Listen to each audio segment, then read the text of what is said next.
You're not getting any younger, so... Think about the 5 rule as like, will this matter in 5 minutes? Will this matter in 5 days? Will this matter in 5 weeks, 5 years? And look, a lot of the times it won't.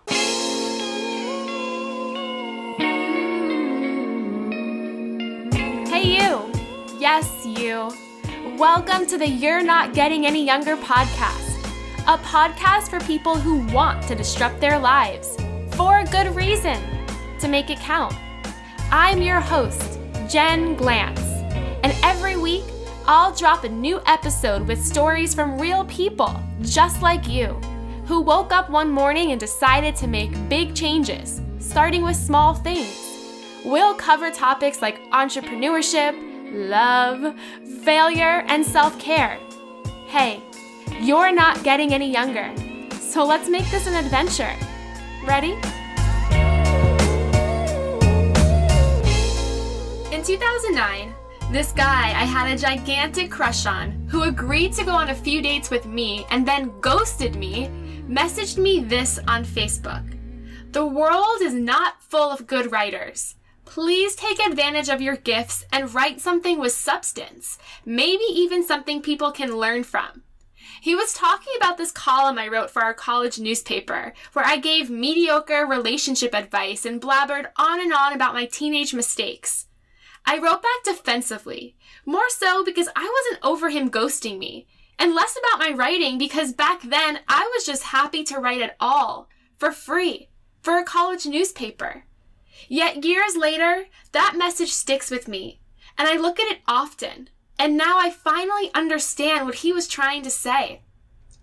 When you gain any sort of influence, whether it's as a writer who attracts the eyeballs of thousands of people, or nowadays as a social media influencer who posts a picture holding gummy hair vitamins and the next day they sell out, you should try to use your platform for good, for purpose.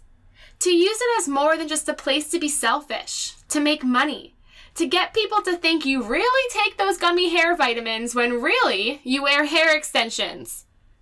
When I met this week's guest, Annabelle DeSisto, for the first time, I was confused. She's a conundrum of sorts because when she walks into the room with her perfectly tailored outfit, her glammed up makeup, and long, straight, real hair, you wonder if she's just another one of those social media influencers who has a podcast and blah, blah, blah. But then you talk to her, and you hear her story, and you realize sitting right there in front of you is one of the kindest people in the world, who isn't using her clout for the wrong reasons, but to help others, to inspire them, and to keep reminding herself that life is entirely worth living. Meet Annabelle DeSisto, a podcast host, writer, comedian, entrepreneur, and single cat mother of 3 living in LA. Annabelle previously wrote for her comedy idol and my favorite person ever, Joan Rivers, on Fashion Police on E! And is currently writing for Page 6 TV. In 2016, Annabelle created Adderall and Compliments, a weekly podcast where she discusses pop culture, mental health, the Real Housewives, politics, crystals, and anything and everything in between. Welcome to the show, Annabelle. Thank you so much for coming on the show. I have done a ton of podcast interviews. I've been on so many podcasts, but yours was literally my favorite. I don't think I've ever laughed so hard being interviewed and then listening to it back. And then 2 months later, I told every single person I know that you are the funniest person alive, which I really do think is true. What? Yeah. Are you serious? Well, I really do. That makes me sad for how few people you've met, but like that's a huge honor to me. That is so nice. I really do. And not only that, but like I would watch your Snapchats, your Instagram stories, and I would literally share it with so many people. I need to hire you as my PR. Like, what don't you do for other people? You are the most selfless you are like Mother Teresa in a cheap taffeta dress that somebody has paid you to wear. Like, you do so much for other people. You do so much for other people, but seriously, you are so funny, and I feel like, and I won't forget this, the first time I met you, I was like, I don't really know what to expect. I've seen her online. Who is she? And then you walked into the room, and literally everything out of your mouth is hilarious and witty and smart and funny. You also have a super different career that you had to start from scratch. My first question for you is, what did you major in when you went to college? Well, when I went to Tallahassee Community College, not to brag, but I did go there for like 11 months. TCC, I know TCC, well. Flying Eagles, shout out. I did not have a major. I just assumed when I was in high school that a psychic once told my mom, you should pin all of your, scholastic dreams on. A psychic once told my mom when I was 6 years old that I was going to get married once I get out of college. So I grew up the entire time thinking, been like, oh, I don't have to get worried about, getting into college, getting married, because that psychic said it's going to happen right after that. So, I didn't really worry about it. And I was like, oh, I'm an A and B student, whatever. So I didn't really assume any colleges would turn me down, let alone all of them. So I did not have a major going into TCC. What I wanted to major in was being in a sorority. That was truly the only reason I wanted to go to college, was to be in a sorority. And sadly, community colleges don't have them. So there was really no point in staying after that. But I guess I would have loved to major in drama. I mean, I majored in my own personal drama, but I did not get on stage with it or anything. A couple things. I once went to a psychic on Valentine's Day when I was single who told me that I probably will never find anybody who will love me. What? And, yes. But she also told me that if I really want to find love, I should spend a lot of time at Disney World. Yeah. I walked out of there feeling awful because this psychic with all of these powers told me that I probably would never find love. And that this is insane. Yeah. If she's giving psychics a bad name, listen, they already get a bad rap. You already have to convince people enough for psychics. Right? I have to work harder with psychics than you probably had to work, promoting me. Be like, no, guys, give her a chance. But, if you want to find love, go to Disney World. If anything makes me believe in sterilization more, it's Disney World. Seeing people being like, I never want anyone touching me ever again naked. Stay 20 feet away from me. This is too much. Overpopulation. Oh, yeah. The plague needs to come back. I don't want to touch any of these people. But that's where I'm supposed to go to find love, okay? So that was the biggest slap in the face ever from a psychic. I'll never forget that. That is a monster. Crazy. Beyond crazy. But after you finished TCC, did you go anywhere else or did you just say, I'm done? I dropped out of TCC. The only reason I stayed there was because that's where I followed my friends from high school and they went there, which is not something you should do when you get out of high school. Do not go where your friends go just because your friends are going there, because it is a new chapter of your life and you are not going to have the same relationship you guys had in high school, and it's not to any fault of your own, but you guys are in a different place. So going and trying to recreate the same story you had in high school and college is not going to work. So I stayed there, and then I had my first boyfriend and I stayed up there with him, and he was really all I had going on. And so once we broke up, there was really no reason for me to be there. So I finished up the school year, and the one great thing that came out of it, besides adopting my two cats, Tuxedo and Vince, I got straight A's for the first time in my life. And in high school, at the end of high school, I was made to feel and believe, and I believed it. It was like a self-fulfilling prophecy that I was really dumb. Why did you think that? Because that was when The Simple Life was going on, and I had a pink car because I idolized Paris Hilton, and I used to really care about academics, and then after being bullied for so long and I had lost enough weight where I was like, okay, if I change everything about myself, I can trick people into liking me. So I focused more on friendships and joining friendship circle and a clique than I did about homework and classes for the first time. So I got so obsessed with that. And my mom didn't care because I was really happy. And she was always one of those people who's I don't care about you getting straight A's. I care about you being happy, and I'd rather you have a good social life than you acing every test. Yeah. So I just really focused on that part of what she said of she doesn't care about school. And so I didn't either. I would go to school every day to wear my outfits, which is, I think, one of my quotes in the yearbook, which is embarrassing because I only come to school to wear outfits. It was something so, it was I only come to school because it's my runway, it was something really sad. I'm like, yes, what a runway it is in South Fork High School in Palm City, Florida. And so by the end, I think I maybe had like a 1.5. I was already denied from colleges, so I was like, fuck it. But I really believed I was stupid because even the teachers would start making fun of me of like, oh, she just dresses up, she drives a pink Hummer, blah, blah, blah.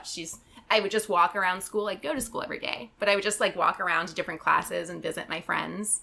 So I was so focused on that and having fun that I really did believe that I was dumb. And I just kind of like played along into that character.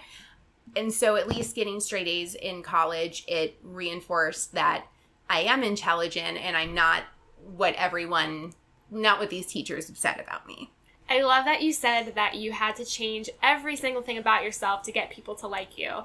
I was also bullied growing up too, and which is why you are the way you are now. Of course. But I think it was maybe the greatest thing that I learned from, because when you're bullied when you're young, you think that you're not good enough and that everything about you is just awful. What did people bully you about? I was told, like, growing up every day until I got to middle school, I'm an only child. And so my parents told me that I was the most beautiful girl in the entire world. And I didn't have a little brother, like, to tell me that I was hideous and to tell me the truth. So I had no idea I was fat until the first day of middle school. That's when everyone caught me up to speed on it. What did they say to you? They called me Annabelle. Why? Which is a very clever name. As a writer, I have to give them credit. Like, that is a very solid name. It's a very solid pun. I don't even think I would have come up with that. No. So, Annabelle is as hurtful as it is clever. And I also bought my therapist beach house. So, Annabelle has a lot of stuff behind it. Thank you very much. But I was 195 pounds, which there's no problem with that number. So, if don't go by number and scale. I'm just saying I was 195 pounds in 6th grade and like 5'2". Mm-hmm. So not obviously the healthiest. Yes. And so not only was I overweight, I'm Sicilian. So I was the first kid in school to grow a mustache. No way. And I thought that's why all of the boys were jealous of me. Like, I was like, they're just jealous that I can grow this sweet, like, Tom Selleck mustache and they can't. So eventually it just like looked like, and I also had a unibrow. I had like a Frida unibrow, so it just looked like with my mustache and my unibrow, it looked like an equal sign just of hair on my face. And I decided to cut my hair really short for the first time ever. I'd always had long hair, and I saw this Santana video. It was like the Smooth song with Santana and Rob Thomas from. And it was like the song of the summer, and there's this really gorgeous brunette model in it who had like a bob. And I was like, oh, she's brunette. I'm brunette. If I cut my hair, I'm probably going to look just like this model. And so it was like the posh haircut. And then on me, I just looked like Rosie O'Donnell. So I had a lot of stuff working against me. Yeah. So I was bullied so bad that I was spit on the bus. Like every day they would spit on me. They would chant on the bus, like, Annabelle, like, get off the bus. You're slowing the bus down. And then when I would get off, they would scream out the window, like, the bus just raised up 3 feet. Like, they were very committed. It was like, I will say it did bring the rest of the bus together because it was like kind of like a mob mentality. So at least it was bonding people. I had no friends, but a lot of people were bonding over their hatred of me, which is kind of nice. So yeah, I was bullied almost my entire middle school. How did you deal with this other than changing every single thing about you, which in the end never really works, right? Yes, because you still have, what did they call you? I was fat. I was a tomboy. Every single morning my dad would take my hair, slick it back in a tight ponytail. I played sports, but I was not good at sports. I only wore sports bras, so they didn't really call me anything. They didn't actually even know my name. But they said terrible, terrible things. And I had 0 friends, too. But I always thought I looked good also, It was like one of those things where, like, I thought all kids were sort of chubby and awkward in middle school, Yeah. And then you start to realize, no, like, there's people who are growing boobs and kissing boys, and it's literally just you and 2 other people who are socially awkward and look awkward, And it's horrible. Like, it was really, really, I'll never forget that. And those people now try to friend you on Facebook, try to get in contact with you, and I'm like, oh my God, no, we're not going to be friends. The greatest joy was seeing my biggest bully. His name is Christian Fuentes, and I don't care if he tries to sue because he cannot listen to this, although everyone should listen to your podcast. He cannot listen to it because he is now in prison. Wow. Which I am so, so happy about. I'm like, yay, the justice system gets so many things wrong. They failed so many people, but in this one, I'm like, yay, Florida, you've finally done something right. You've put this monster away. I could see you go to his case with posters, like, lock him up. Just exactly. I'm just outside chanting. So I was just so happy to see that. But yeah, it's just people, I don't think anyone's meaner than, like, middle schoolers. I agree. I never want to go back to that age. I can't imagine what it's like now. Although I guess all of the internet comment section is, like, middle schoolers. Well, I was going to ask you, because you are all over the internet with your podcast, with your writing, with everything. Do you face a lot of bullying now? Surprisingly, I'm always shocked because I'm like, did one of my friends install like a filter that I don't know about in my computer? Because I'm like so technologically bad, I forget my password like literally every 2 days.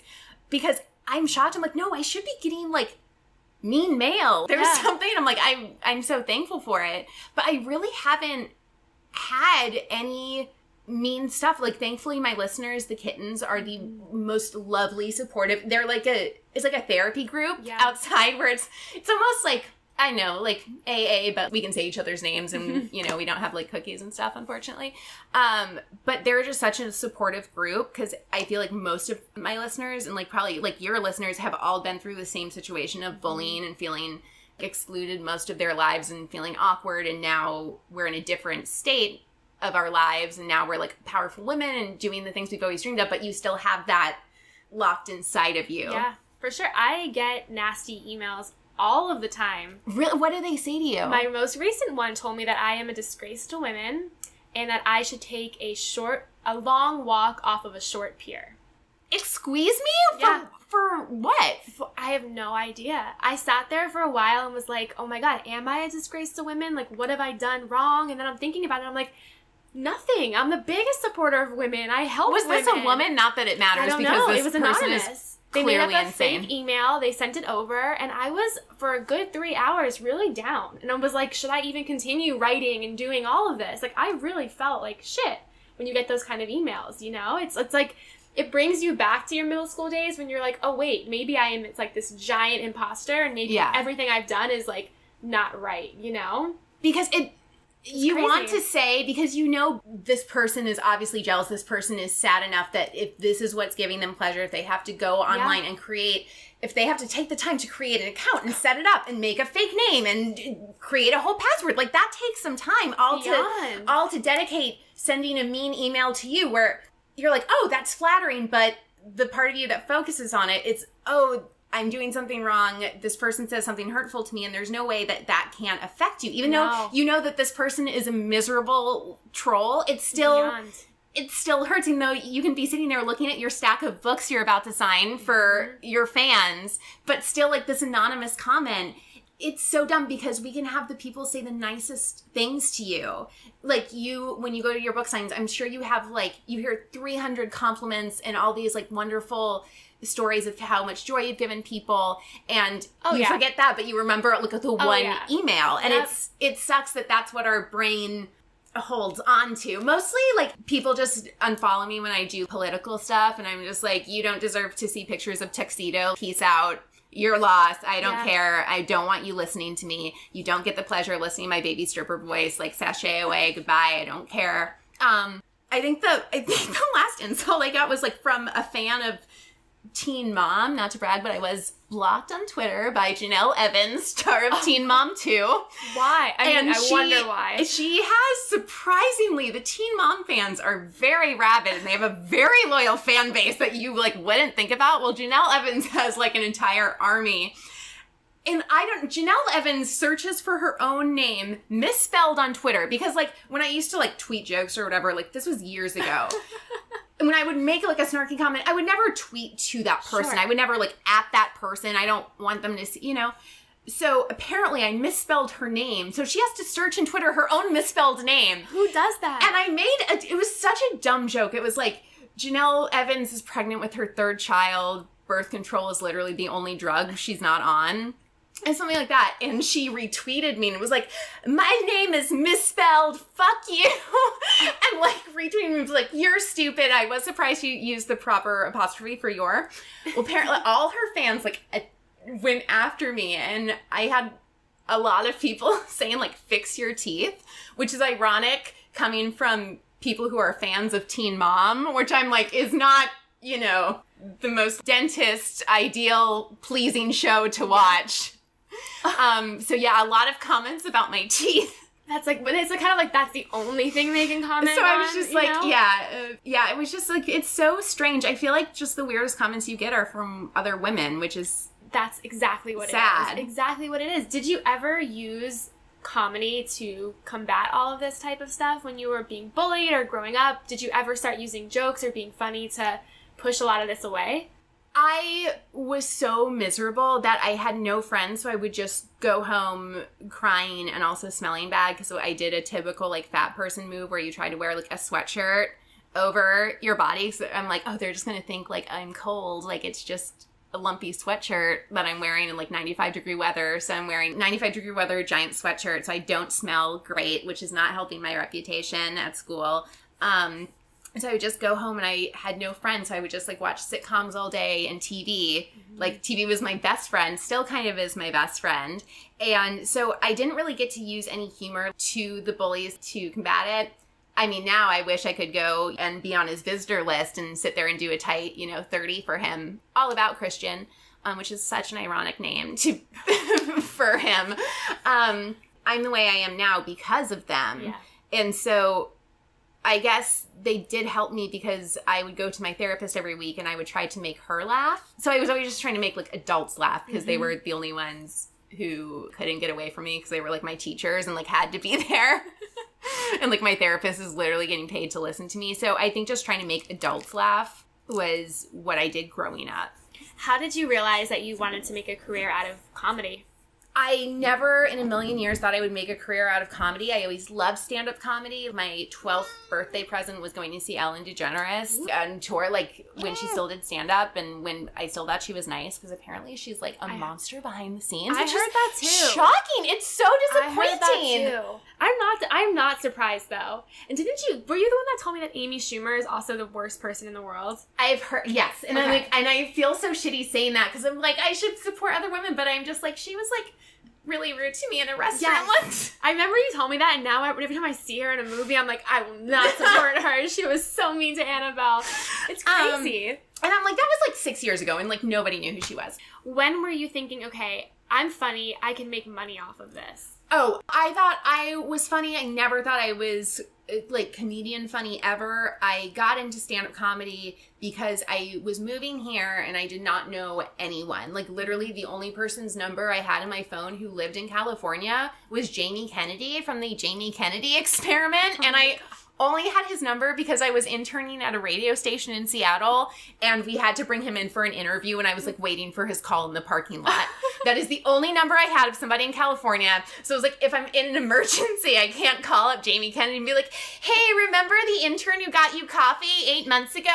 Well, I'm back. I have a gas leak in my apartment. I'm at the emergency room, which did happen to me. I did not know. Oh my like, God. this is stuff they should teach you in school. At first, I was living by myself, and I was like, oh my God, I'm a terrible homemaker because my place smells like rotten eggs. And so I kept cleaning. I'm like, oh my God, it still smells like this. I'm too embarrassed to tell my mom, being like, my place smells bad. It was like that for literally, I had the gas on for days. Thank God you were okay. And it's seriously like my guides, guardians, and angels, truly, because like, I was blow drying my hair in the kitchen where like the gas was on. I was like, for a couple days. Yeah. And then when I finally realized it, but they don't like, that's the stuff they should teach you in school. That and taxes. Getting back. Sorry, I'm so bad at this. So you're here, you don't know a single person. I saw a comedian. I saw a female comedian who I followed on Twitter from Chelsea Lately. She posted about an all-female comedy class. And the thing that got me was the all-female part, because I had no idea how I was going to make girlfriends because I was living alone. I didn't have a job set up. And it's like, how the fuck do you, making friends is hard enough in school, let alone when you get out of school, there's no group activity unless you join a class or something. So I looked at it and I'm like, hey, it's all female and it's a 6-week course. So these girls have to be with me for 6 weeks. And I did it like such a creeper. I got into comedy. Like the reason why every guy gets into comedy was like, I just need to meet girls. So like, that's why I got in it, was I wanted to meet girlfriends who were fun and outgoing because they were doing comedy, or at least I was hoping they'd be fun and outgoing. And then I was like, okay, I'll just meet them. I'll hang out with them. And then I just won't do the show at the end. Like that was my plan. I was just going to like use them to get their numbers and then bail out on the show. Yeah. Did you meet anybody? And the thing is, it truly is the best decision I've ever made, because all of my friends, and that's not an exaggeration, it's like a spider web, all of my friends, except for one who I made move here for me later, all of them have been from that class. Wow. And from stand-up comedy, or they took the class before, they took the class after me. It's like this whole spider web. That's like the sorority I finally got to be in, was it's just all like bigs and littles or whatever from Legally Blonde. Like that is how I met everyone. So I never planned on doing stand-up comedy. I did it to meet friends. And then when I did end up doing the show, which I did not want to do, I was like, oh, I'm not terrible at this. There are people who are way worse at this than I am, which is how I used to look at a lot of things. I'm like, oh, there are people worse than me doing it, so. I feel like you would crush a class like that. I feel like, I don't know, but I feel like you're the kind of person, if I put you on a stage and was like, okay, do a set for 30 minutes and you had no idea what to say, you'd be really funny. Thank you. I feel like the things that you say are not rehearsed. They're spur of the moment. They're based on whatever's happening. God, I wish I could have had you at so many of my sets around LA. No, but it's seriously true, though, because you just comment on situations. And I think that's what makes you so funny, is that you don't overthink things and you're just like, you're really that's never been a problem of mine, is overthinking anything. And look where it gets you. So one of the coolest things I think about you is that you wrote jokes for my personal favorite person in the entire world, Joan Rivers. What was it like, and how did that happen to you? How did you write for Fashion Police? I had never written anything in my entire life besides Facebook statuses when those were still a thing. It shows how old I am. I'm like, nobody's on Facebook anymore. I'm like, delete. Ugh. Isn't there like a whole delete Facebook movement? Yeah, and I'm just like, ooh. What does the youth do? Where are your status updates? Where are your aim away messages? So I'd never like written anything. I was by far and away not a TV writer. I'd only like written my sets, like my stand up. And I was doing a festival, like a comedy festival in Atlanta. And somebody from Chelsea Lately, a lot of Chelsea Lately represented, like they really did change my life. One of the producers of her show was in the audience, and he came out to me afterwards, like gave me his card. He's like, you should come in for a meeting at E, which with how many hours I've dedicated to that channel, that's years of my life. I was like, no, you owe me a job. Am I the best out of this? Absolutely not. But like, you owe me this. It's literally the least you guys could do after how much I've dedicated to you. So like, I went in for a general meeting. I've never had anything like that before. Like, I didn't have an agent. I didn't have a manager, like nothing. And it was just kind of a get to know me thing. And literally on the way out, like I was leaving, and the woman I was having a meeting with just kind of threw out, and she's like, oh, well, you know what? We're not doing, camera testing, but if you want to try Fashion Police. I was like, what? Just like, that was like her last thing throwing out. Like, oh, you can validate your parking at the front. And also there's Fashion Police if you... I was like, excuse me? And she's like, yeah, you can try writing jokes for Fashion Police. There's no guarantee that we will use them or you'll get hired, but we'll pay you for the week. And it was just like, I loved Joan Rivers. I'd gone to see her in concert the year before with my mother for Mother's Day. I watched Fashion Police every week. So I was kind of like, are you guys bringing Punk'd back to like, where's the camera? It's going from MTV to E. Where's Ashton? Like, where is he coming out? Because this just doesn't make sense.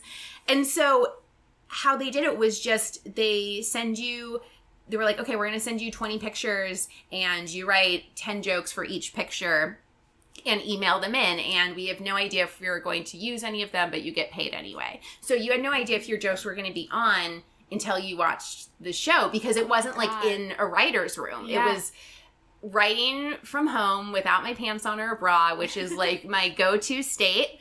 And also my first Fashion Police show aired this my boyfriend, my only person I've had a relationship with in LA, broke up with me at 2 a.m. that day. My first Fashion Police episode was at 8 o'clock at night. So it was a big up and roller coaster. I just remember watching the first show, and he was also a comedy writer, and he told me he was going through these jokes, and he was like, half of these are terrible. You have to cut all of these. And he's like, this one's terrible. And I was like, well, I'm running out of jokes to send, and I just have to send more jokes. And one of the jokes he told me to cut was the first joke she opened the show with. And my girlfriend, my friend Lindsay, she knows like my writing well enough where she knew it was my joke. She's like, oh my God, that's your joke. And I just remember sobbing into my Taco Bell because I was so upset from the breakup. I just like, I'm so happy. It was such like a very high-low moment. But yeah, it was just surreal. When they said to you, okay, why don't you just try writing for Fashion Police? Did you say to yourself, no way, I can't do this, or I'm not going to be good enough, or this is never going to happen? Or did you say, why not? Just give it a try. Like, what was your mental state during that moment? Absolutely. I was like, this is so embarrassing. I'm going to send in this email, and it's just going to be like what they laugh at the water cooler of like, I was like, what type of weird hazing is going on at the E building? Why would you do this to someone? And so that's what I had in my mind. I'm like, I'm not good at this. I've never written, let alone for Joan Rivers. Like, what am I doing? And so I was second guessing everyone. Thankfully, all my friends are comedians. Of like, well, what do you think about this joke? What do you think? Or like, what would you say? I'll just pay you to write this. Like, because I just had no confidence in what I was doing. And then when he told me that half the jokes, he was like, you can't send in like half of these. And the thing is, they emailed asking for more. They were like, we need even more jokes. So I had no other, like, I had nothing else to do but send in the ones I had written that people said were bad. Wow. And those were half the ones that ended up getting on the show. So what did you learn from this experience? That you need to trust your gut, and it doesn't matter what other people tell you, even if they're in your field and they're more experienced. My friends who had written on TV shows and been stand-up comedians longer and headline, that what they said wasn't right. So what is right for somebody else or what they believe doesn't always work for you, and you have to trust it. Like, if you believe in something and you think it's good, they're not the ones who are submitting it. They're not the ones who are applying for that job or going on the date or whatever. They're not the ones who are wearing that outfit. Like, it's you. So if you like it or you want to do it or you believe in it, you need to trust that. I agree. I never listen to a single person. I also never show anybody my writing. I never tell anybody my ideas, because everybody's going to tell you something that's going to make you mentally, I think, freak out, or mentally just like panic. And really, I think you know the answers. You know what's good. You know what's funny. I don't think you ever need to ask people these things, I think especially it's a woman thing where we're always looking for validation and asking like permission. Yeah. Where one thing that I've tried to get more on my vision board, it literally says act like an overconfident man, because I'm like, I always wish that I had the confidence of a mediocre white man. Mm-hmm. Because they're truly the most confident. Like, if you see a black fat drag queen, they still don't have the level of confidence that a white mediocre so true man does. And it's so insane because you're like, why are you confident at all? But they are. And so I just try to get into like that mindset, because so many times like in class, I wouldn't raise my hand, or I think I would have an answer, a good idea, and I'd be like, oh. And then some guy like throws his hand up so fast, shoots out a not great idea, but he's so confident in it that people are like, oh, okay, well, I guess we'll go with that. Yeah. Where it's just like, why am I holding on to all this stuff inside where that person's just fucking spewing it out like word vomit, but he's so confident about it? It's so frustrating. It's crazy. And I think the more you probably wrote these jokes, the more you're like, wow, I'm really, really awesome, right? Because you did this for a while. I did. I got to do it for 6 months. I got to do it up until... time, though. It was the most amazing part of my life. It just sucks that I look back and I did not enjoy it. I did not think about, like, I'm writing for a legend. I was just focused on this piece of shit guy breaking up with me. Oh, and that's what I was so focused on during the whole experience. And so I wish I had, like, been involved in it more and gotten to, like, really savor it and realize what I was doing and how far I'd come. So I wish I had, like, focused on that more, but it did really give me a lot of confidence in my writing.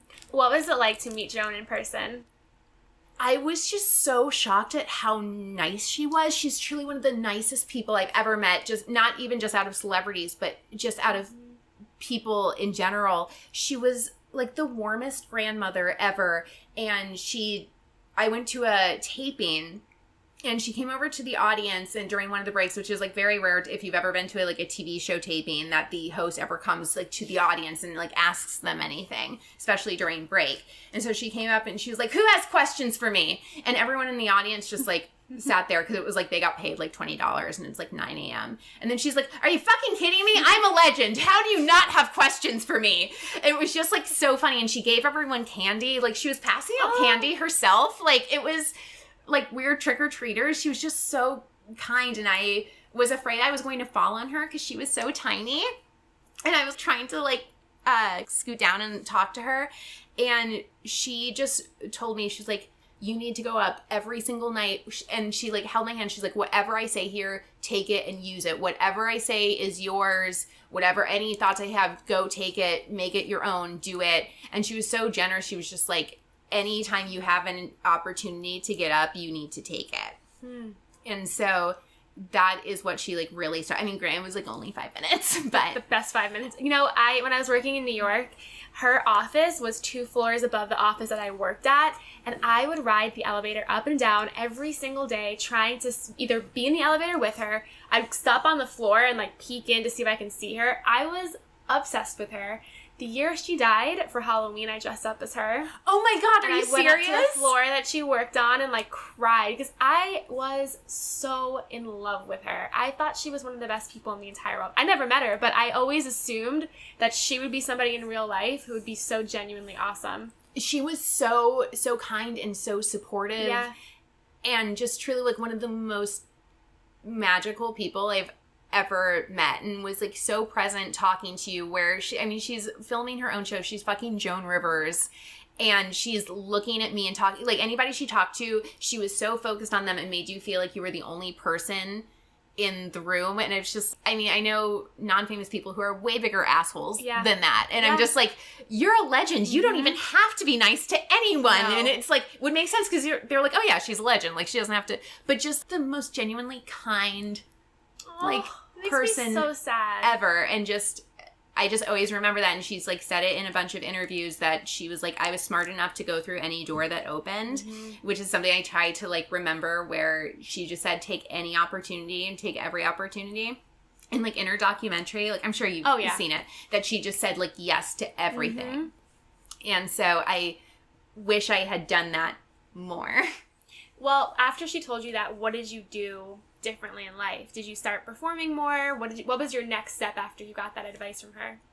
I started performing more. I kind of got more dedicated because I saw what she created and what she was able to do, and she did it in a time that it was so hard. It's so hard for females just in general, even now, but back then, like to be a female, especially comedian coming up, and especially like what she did in her jokes and her style and her outfits and everything, just to have more confidence in what I was putting out on stage instead of like second guessing myself so much. And it was just so heartbreaking when she passed. I mean, for so many reasons. Just it's crazy.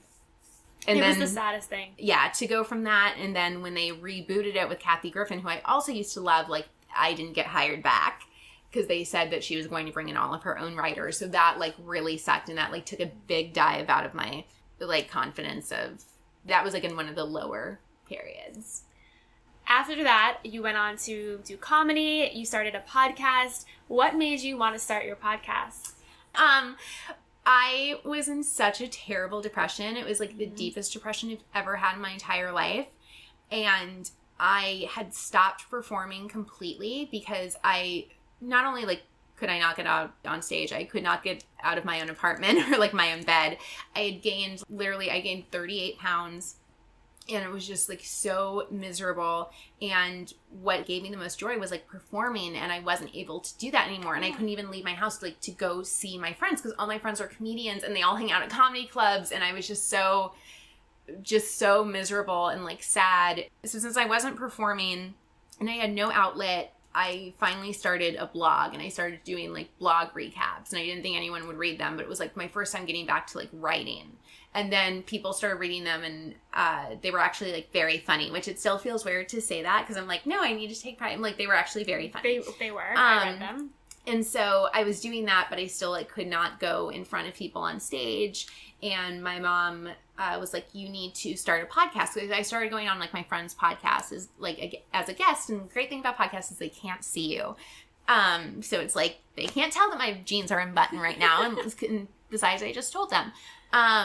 She's like, you need to start a podcast. So I got the podcast equipment, and I had it for 5 months and did not do anything with it. I attempted to record a podcast, and I attempted for 3 hours. I did not even get through like, hi, this is Adderall Compliments. I'm Annabelle. Like, I think I got to my name 3 different times, and that's it. And then finally I threw the equipment across the room in front of my friend May. I was like, I can't do this. And so it stayed in like a pile, and finally my mom was like, you're recording a podcast, get your stuff out, we're recording. And I'm like, no, I can't do it. And she's like, I don't care if you only put out 1, but we're recording 1. I'm making you do 1. So thankfully Nancy is a momager, and like Dina Lohan like forced me into doing something. And I was like, okay, I'm able to get my opinions out and talk like I would be able to on stage, but I never even felt that free on stage, because nobody watches Real Housewives in comedy clubs, especially when you're like doing an open mic in front of these like idiot guys. So the stuff that I'm most interested in, which was like celebrities and reality TV, like I didn't get to talk about that on stage because nobody really knows about it. So I was finally able to talk about something that like I really cared about, and that it was completely my own and no one was in charge of it. It's incredible, because I think some of the best things that happen to you in life start from when you're in the darkest place ever. I agree. For sure. I mean, I started this podcast because I was in a deep depression. I was so over myself, over everything. And I think having that idea that sparks when you're in that really low period, amazing things happen. Your podcast has exploded. You have a Facebook group of close to 5,000 people who are obsessed with you, which is so amazing, because I really go on the record saying this. I think you are one of the kindest people I've ever met in my life, only meeting you one other time.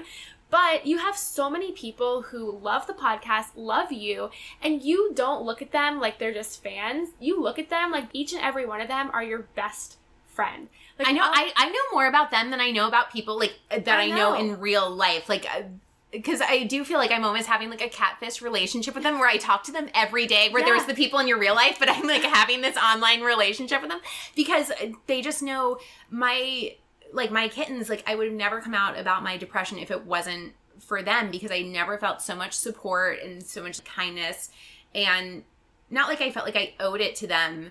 Well, I do owe everything to them, but they supported me so much that I finally felt like accepted enough to come out about it. But they know more about me than the people in my real life did. Like, my friends were like, oh, you had depression? I just thought we didn't see you for 6 months and you were very busy. And I was like, nope, very busy, just watching the Mindy Project over and over.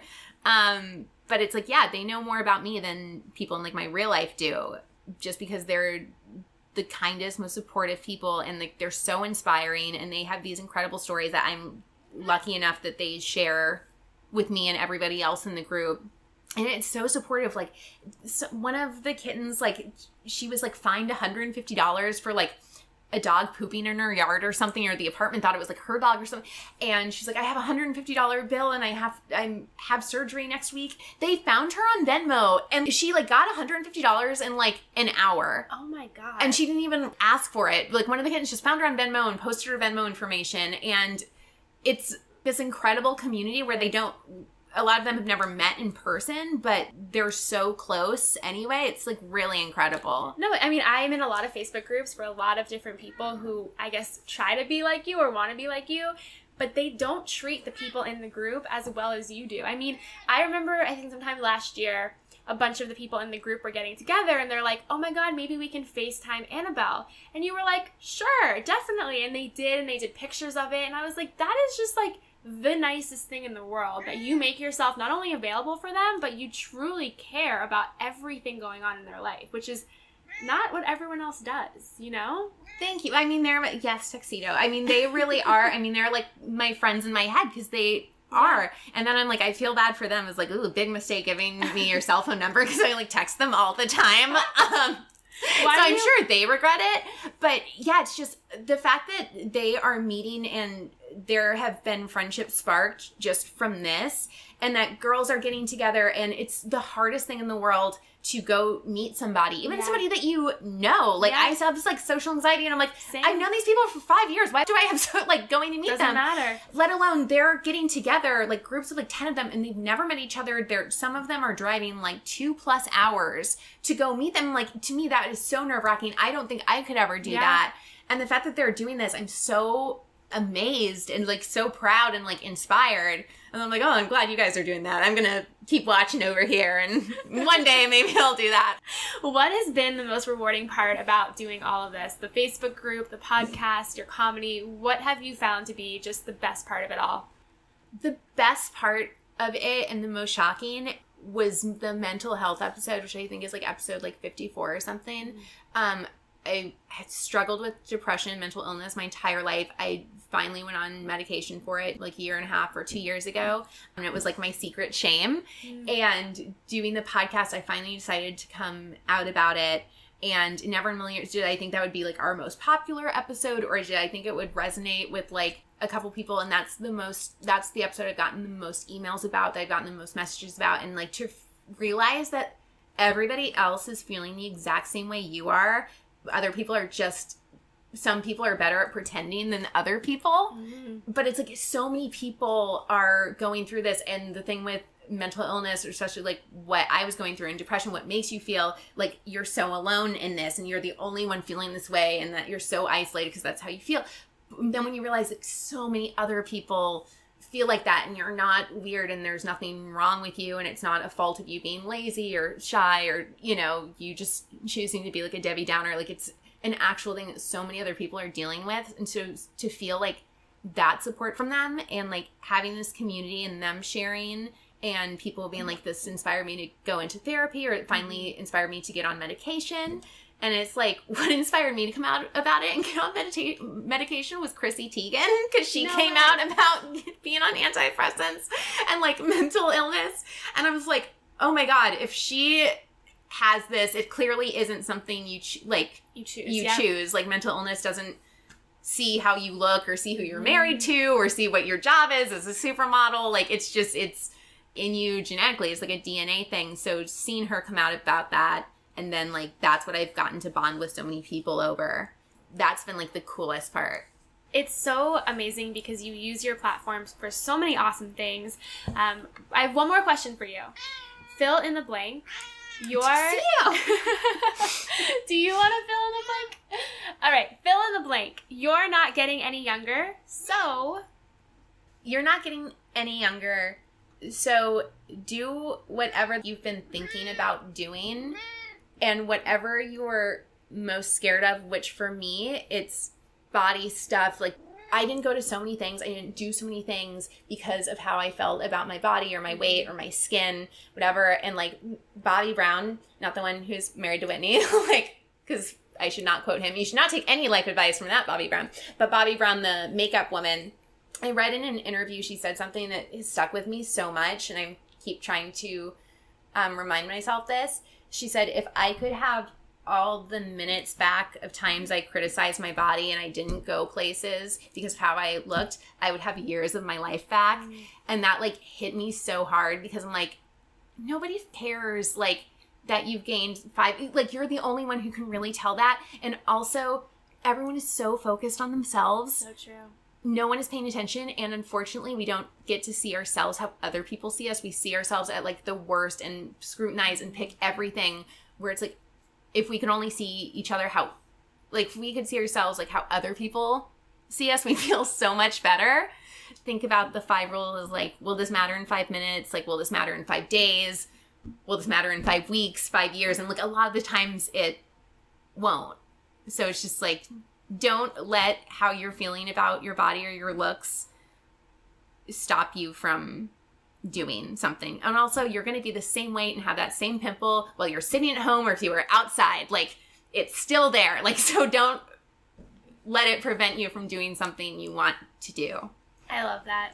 Where can people find you or see you in person? They can come see me and you, because I'm trapping you in a social obligation out loud. I love it. You can come see us at the Slipper Room in New York City. It'll be April 14th. It's in the afternoon. And don't worry about coming by yourself. So many kittens come by themselves. One of our kittens is coming from Ireland with her mother, so you have no excuse not to go. Somebody's crossing an ocean, so you have no excuse not to go to this. And it's going to be a live Adderall and Compliment show. And it's going to be me and all of my best girlfriends who are all comedians.